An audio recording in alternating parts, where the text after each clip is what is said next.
Early morning, January 4th, stage 4. And as the cars assemble before the start line, blue skies and sunshine, as if the storms and floods of yesterday never happened.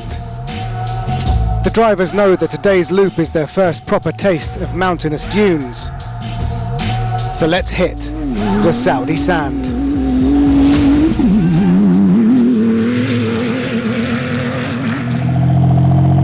Heading into the stage early doors, it's Orlando Terranova in the biofueled ProDrive Hunter.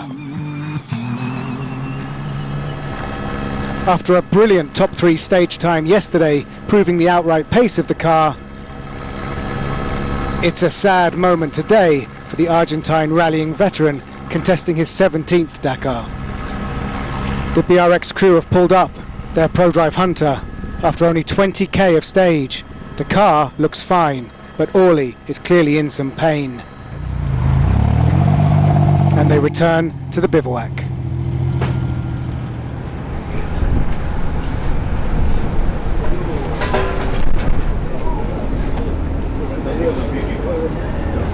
I have a spine injury from back in the days of riding bikes, and it's been fused for a number of years, but I've never experienced pain like this in the compressions. Sciatica like back pain, which is a permanent condition, but when I'm in the car with the impacts, it's uncomfortable and very painful. I nearly had to stop and throw up.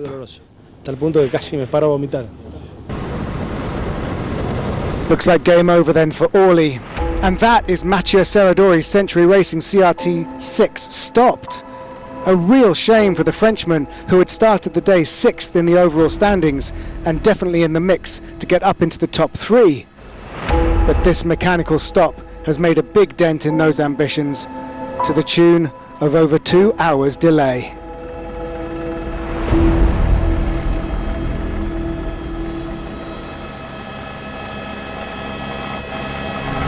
Drift surfing the dunes in his X-Ray John Cooper Works Mini, this is Jacob Szczegonski. 6 Dakars on bikes, this is his 8th in cars. He's placed 4th twice, 6th last year. The Polish star has a mountain to climb though after puncture nightmares on stage 2. He's currently way down the overall leaderboard by nearly 6 hours, and today he was 13th quickest. Brazilian Lucas Moraes may be a Dakar rookie, but he's earned his stripes in South America before striking out internationally. His first taste of deserts came in Andalusia and Dubai in preparation for this debut, and he seems to be taking it in his stride. This will be thanks in no small part to his co-driver Timo Gottschalk, who has 14 Dakars under his belt, including winning in 2011 with Nasser Al-Attiyah. 6th overall, 8th quickest on the stage. And so to the one to watch on this year's Dakar, Henk Lattegen, flying the flag for South Africa. He had 2 broken dampers towards the end of the stage, so he was taking it easy. 6th quickest today, 5th overall. Now he admitted to a lack of experience on the big dunes, had to have several attempts at some of the more mountainous ones, but what's the best way to cope with a learning curve that steep? Follow the master, Mr. Dakar himself. Stefan was flying, so he came past us, and then we could latch onto him, and that was really good for us. I could see what he's doing. He's really a master in this really rough camel grass and this off-piste terrain. So yeah, it was really good experience to be able to follow him.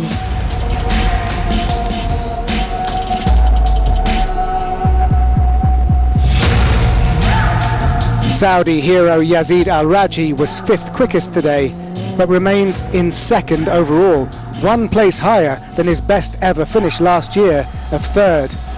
And he should be very much at home on this terrain. Dirk von Zitzewitz is the perfect backup co-driver to Michael Orr. The German has won the Dakar before alongside Junior de Villiers and is getting used to the right-hand seat in this Toyota. For us, not easy. We have 1 puncture and we leak a lot of diff oil. But lucky the car is here, a strong car, and Derek also do a great job. Everything going well with us, more than perfect.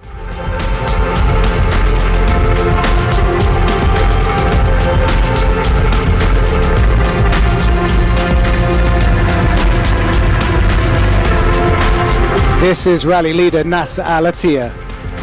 Today's stage was a great title card with two heavyweight headline fights. The first, Alatia versus Sainz.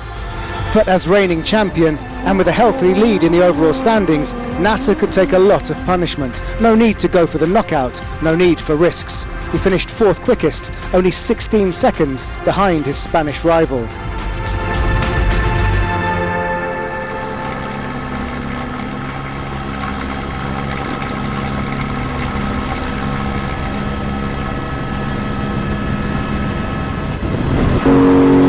El Matador was like a raging bull today, taking no prisoners.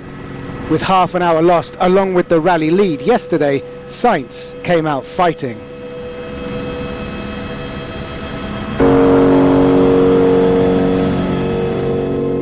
And check this out, an amazing shot of the Audi RSQ e-tron E2 and the patience and tenacity of Carlos. He will not be beaten by this steep dune.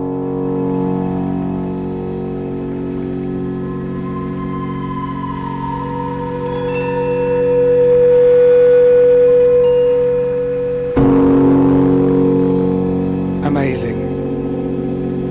In the fight, Carlos beat Nasser, but in the long game, Nasser is still on top. And so to his teammate, and the other fight, Petter Hansel versus Loeb. And look, one advantage of the Audi electric powertrain, no need to change gear. The hands are up on the steering wheel the whole time. We've been keeping an eye on Stefan Petter Hansel, Mr. Dakar, knowing that he knows how to play the long game, as well as going very fast.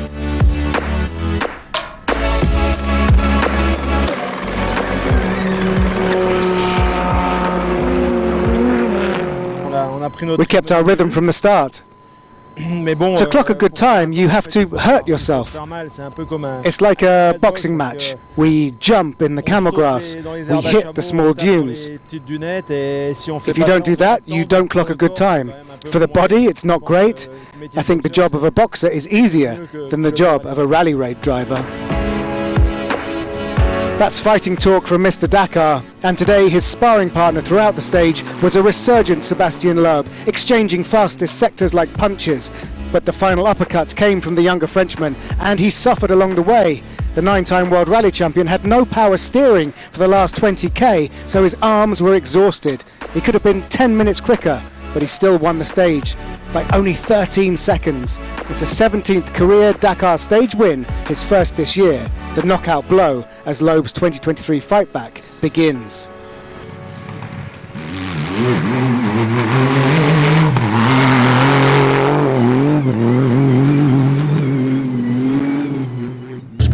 I lost at least 5 or 10 minutes at the end. I was practically parked. I no longer have any arms. The alternator has gone too, so I can't stop here long, or the engine will stop.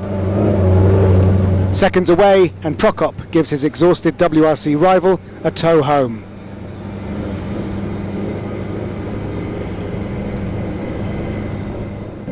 Confirmation of Loeb's first stage win of the year, but by the tiniest of margins from his compatriot Petter Hansel. With Ekstrom in P7, that's all 3 Audis in the top 10. Nasser continues to lead Dakar 2023, and the lead is a relatively healthy 18 minutes. Al Raji is second, but now only half a minute ahead of Petter Hansel. Ekstrom, Prokop and Von Loon complete the top 10.